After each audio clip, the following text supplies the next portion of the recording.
je me pose la question, comment nous allons faire? Parce que Macron, quand vous voyez Macron,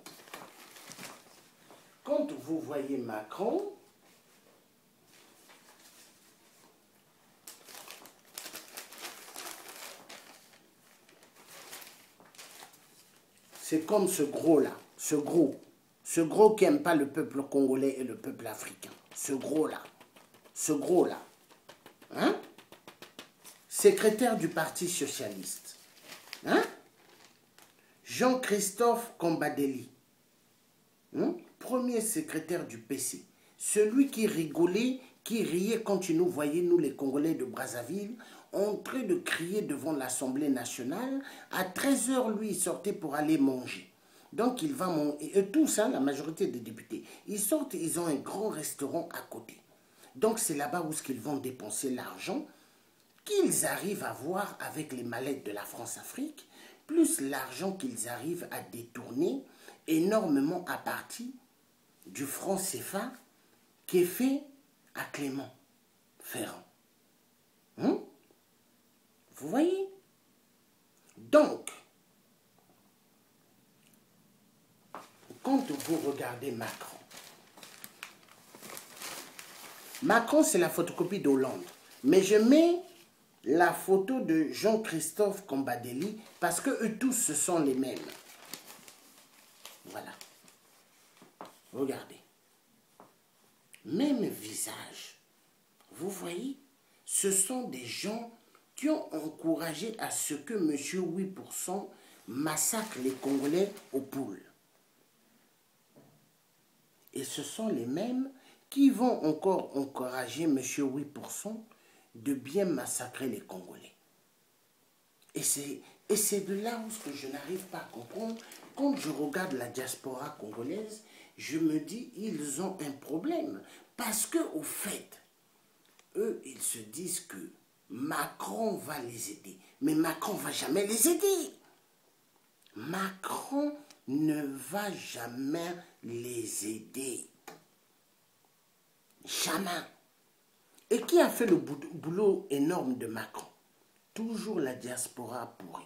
Les traîtres qui sont les émissaires de M. 8%, qui perçoivent de l'argent de M. 8%, qui perçoivent l'argent de Clément Mwamba, le premier ministre idiot, cafard Tintin de M. 8%.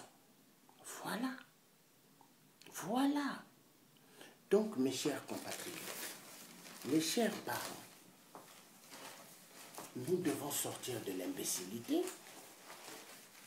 Il est temps que le peuple africain puisse avoir une conscience droite, qu'il puisse comprendre que notre Afrique est dans une voie chaotique terrible, que les gens puissent comprendre. Donc, je ne vais pas vous garder longtemps. Merci beaucoup de m'avoir entendu. Donc, vous étiez en direct avec le Thiers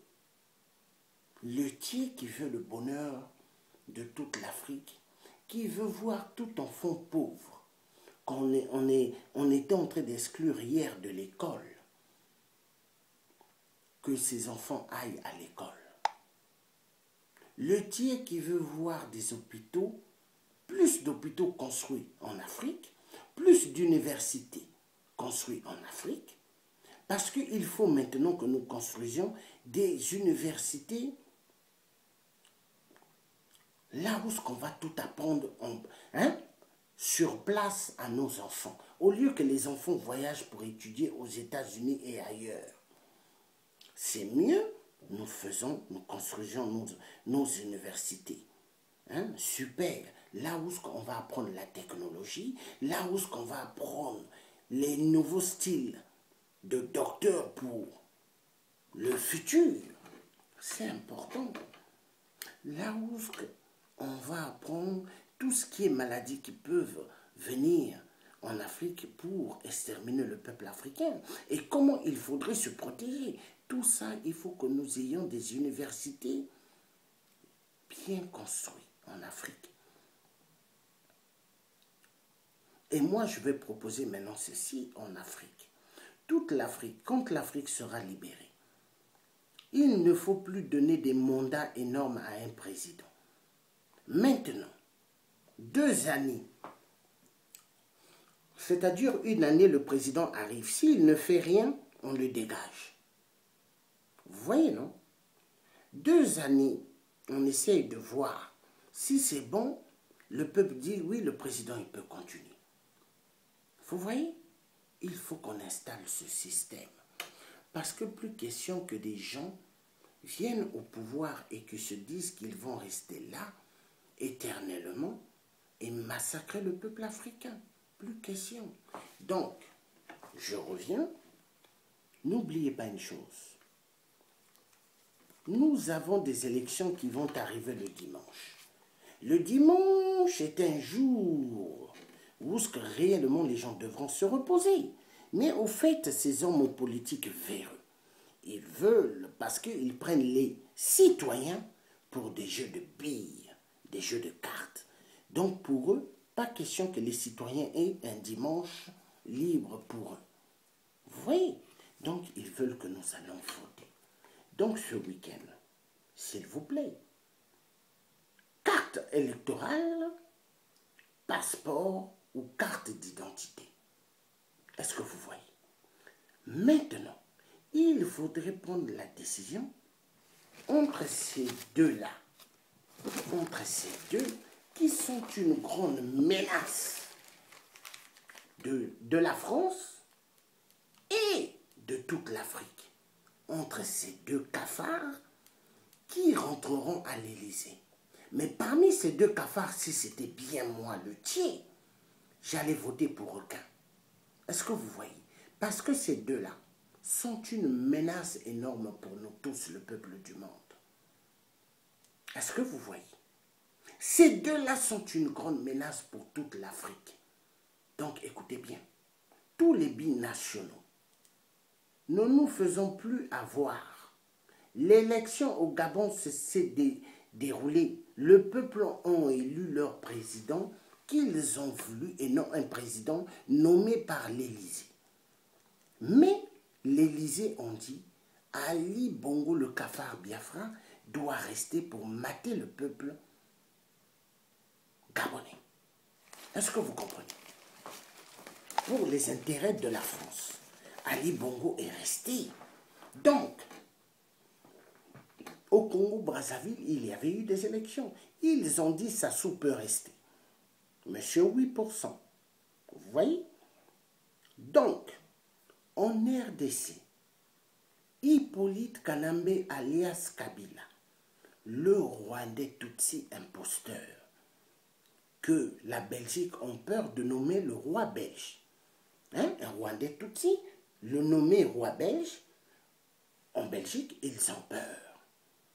En France, pour nommer Kabila à l'Élysée, ils ont peur. Pour nommer Kabila Hippolyte, président des États-Unis, ils ont peur. Mais ils obligent au peuple de la RDC d'accepter Kabila par force ou par gré. Par force, que vous le voulez ou pas. Vous voyez, non? Donc voilà pourquoi le peuple congolais, s'ils veulent avoir leur libération totale, c'est en découdre avec Kabila plusieurs balles en plein nuque. Si le peuple gabonais, nous voulons libérer le Gabon, vu Ali aime les armes, Ali est épaulé par la France, plusieurs balles en plein nuque. C'est comme ça on pourra finir avec Ali. Même Kabila, même Monsieur 8%, oui, même Paul Kagame, tous ces dictateurs. Donc le message est clair, vous êtes en direct avec le Thier africain, l'homme qui n'a pas peur, l'homme qui a la lumière de Dieu en lui, l'homme qui dira toujours la vérité comme elle doit être dite. Et à bon entendeur, salut. Je vous remercie beaucoup, que Dieu le Père vous garde bien, Donc, passez une excellente bonne soirée. Ceux qui sont aux États-Unis, bonjour. Ceux qui sont au Japon, bonjour. Ceux qui sont au Canada, bonjour. Parce que pendant que chez nous, il fait nuit, chez vous, il fait jour. Voilà. Donc, que Dieu vous garde bien. Ceux qui sont en Corée du Sud ou Corée du Nord, je vous salue. Je le dis. Parce que dans le monde, il y a des Africains. Partout. Au Brésil, au Corée du Nord, Corée du Sud. Ils sont partout. Que Dieu vous bénisse. Et que Dieu vous protège bien. Et nous protège bien.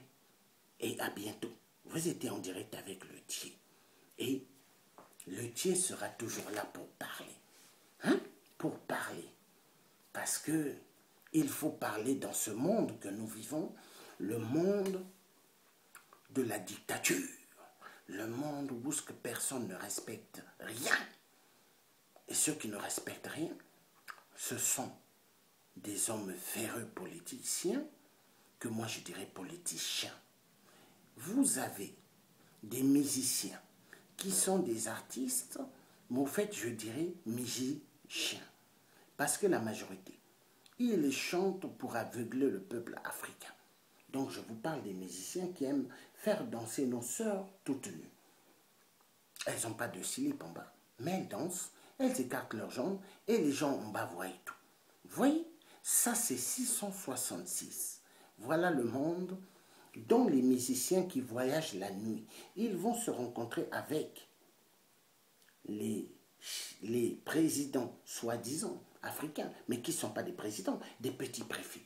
Ils vont se retrouver dans le deuxième monde mystique, là où il y a leur père.